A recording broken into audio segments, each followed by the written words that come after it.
ఈ రోజు మనము టైఫాయిడ్ ఫీవర్ గురించి తెలుసుకుందాం. నమస్కారం. నేను doctor Amita, MD general physician, Ashwini hospital, Yellareddypet, Rajanna Sircilla జిల్లా.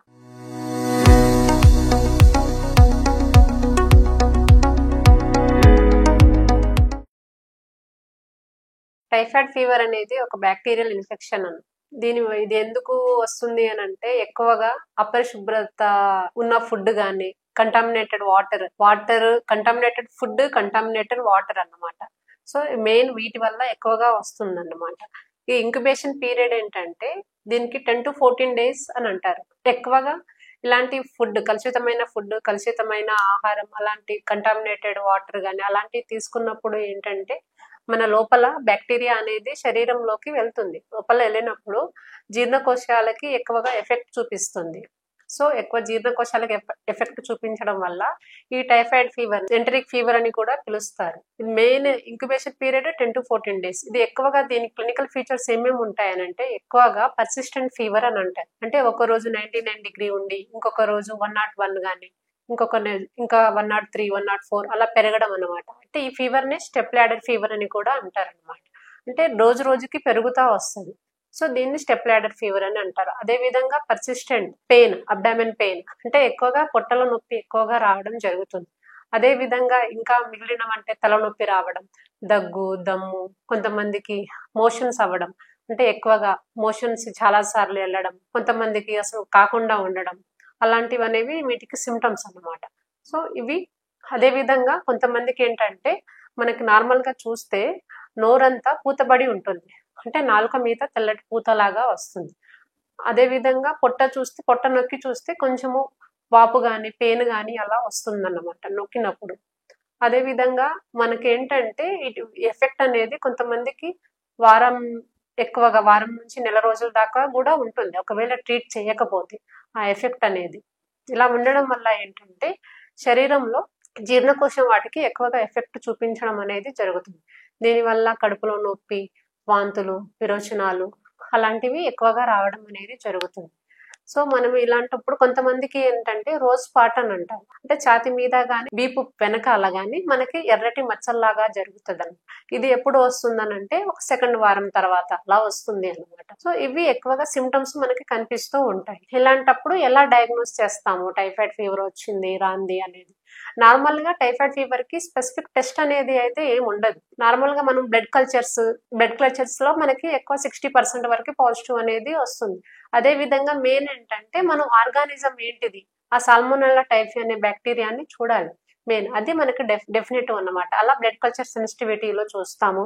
అదే విధంగా తర్వాత వైరల్ టెస్ట్ అనేది చేస్తాం. వైరల్ టెస్ట్ ఒకసారి పాజిటివ్ వస్తే అది మనం టైఫాయిడ్ కన్ఫర్మేటరీ ఏం కాదు. అది ట్రైటర్స్ ఉంటాయి, రేషియోస్. అంటే ఒకసారి మనం చేసినప్పుడు 1:160 ఉండి నెక్స్ట్ ఇంకొక 1 week తర్వాత రిపీట్ చేశాక 1:320 అలా ఉంటే అప్పుడు మనము పాజిటివ్ అన్నట్టుగా కన్సిడర్ చేయొచ్చు. అదే విధంగా ఇంకా బోన్ మ్యారో కల్చర్స్ గానీ, తర్వాత స్టూల్ ఎగ్జామినేషన్ పంపిస్తే మనకి 3 weeks లో అలా అప్పుడు మనకి యూరిన్ లో గానీ, స్టూల్ లో గానీ మనకు బ్యాక్టీరియా అనేది కనిపించడం జరుగుతుంది. సో ఆ విధంగా మనం డయాగ్నోసిస్ అనేది చేయగలుగుతాం. సో ఇంకా వీటికి ఏంటంటే ఇంకా ట్రీట్మెంట్ పరంగా ఏంటంటే మనకి ఓరల్ గా గానీ, ఐవీ గానీ యాంటీబయాటిక్స్ అనేది ఇవ్వడం జరుగుతుంది. ఆ యాంటీబయాటిక్స్ ఏంటంటే మనము యాంటీబయాటిక్స్ 10 to 14 days గానీ అలా ఇవ్వడం జరుగుతుంది. అంటే డిపెండింగ్ ఆన్ ఆర్గానిజం రెస్పాన్స్ ని బట్టి మనకి పేషెంట్ ని బట్టి రెస్పాన్స్ అనేది చూసి ఇస్తారు. ఎక్కువగా ఇలాంటి పేషెంట్స్ ఏంటంటే నీరు అనేది ఎక్కువగా తీసుకోవాలి. అంటే సాఫ్ట్ డైట్, ఎందుకనంటే జీర్ణకోశానికి ఎఫెక్ట్ పడుతుంది కాబట్టి హై ఫైబర్ డైట్ అనేది తీసుకోకూడదు. ఎందుకనంటే ఇంటెస్టైన్ మీద ఎఫెక్ట్ పడేది జీర్ణ వ్యవస్థ మీద ఇంకా ఎఫెక్ట్ అనేది ఎక్కువగా వస్తుంది. అలాంటప్పుడు సాఫ్ట్ డైట్ లాగా తీసుకోవాలి. అంటే ఎక్కువ జ్యూసెస్ రూపంలో గానీ, వాటర్ రూపంలో గానీ అలాంటివి ఎక్కువగా తీసుకుంటే మనకి ఈజీగా డైజెస్టబుల్ అవుతుంది. ఎక్కువ బాడీ హైడ్రేటెడ్ గా ఉండేటట్టుగా చూసుకోవాలి. అదే విధంగా కంటామినేటెడ్ ఏరియాలో అంటే మనము హ్యాండ్ వాష్ కరెక్ట్ గా చేసుకోవాలి. అంటే మనం మోషన్ వెళ్ళాక కూడా హ్యాండ్ వాష్ చేయడం, ఫుడ్ తినే ముందు హ్యాండ్ వాష్ చేయాలి. ఇంకా వాటర్ అనేది గోరువెచ్చని నీరు తాగితే మనకి రెస్పాన్స్ అనేది త్వరగా వస్తుంది అన్నమాట. అంటే కంటామినేటెడ్ వాటర్ అలా తీసుకోకూడదు.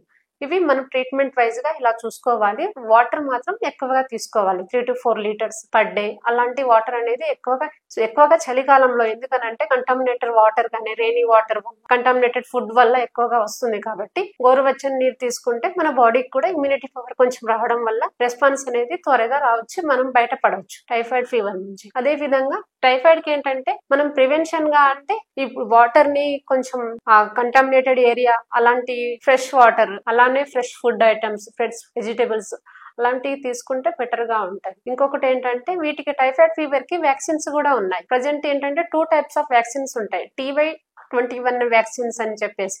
ఇదేంటంటే మనం 1, 3, 5, 7 అలా డోస్ లో ఇస్తాము. దీనికి ఏంటంటే రీవ్యాక్సిన్ చేసుకోవాలి, అంటే ఎవ్రీ 5 years కి రీవ్యాక్సినేషన్ అనేది చేసుకోవాలి. అదే విధంగా VI కాంజుగేటెడ్ పాలిసాకరైడ్ వ్యాక్సిన్ అని కూడా ఉంటుంది. ఇదేంటంటే పేరెంటల్ గా ఇస్తారు. పేరెంటల్ అంటే IV ఇంజెక్షన్ ఫామ్ లో ఇస్తారన్నమాట, ఒక డోస్ అలా ఇస్తారు. దీనికి బూస్టర్ ఒక 2 years కి అలా బూస్టర్ డోస్ లాగా తీసుకోవాలి.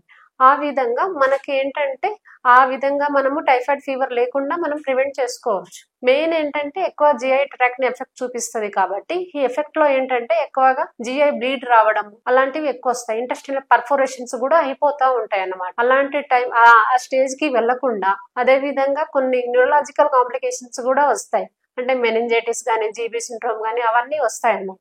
అక్కడ దాకా ఆ కాంప్లికేషన్స్ అవ్వకుండా మనం ముందుగా ప్రివెంట్ చేసుకొని వ్యాక్సిన్స్ గానీ లేకపోతే ప్రివెన్షన్ గానీ అలా ఫాలో అయిపోతే మనం ఈ టైఫాయిడ్ నుంచి బయటపడవచ్చు. Thank you.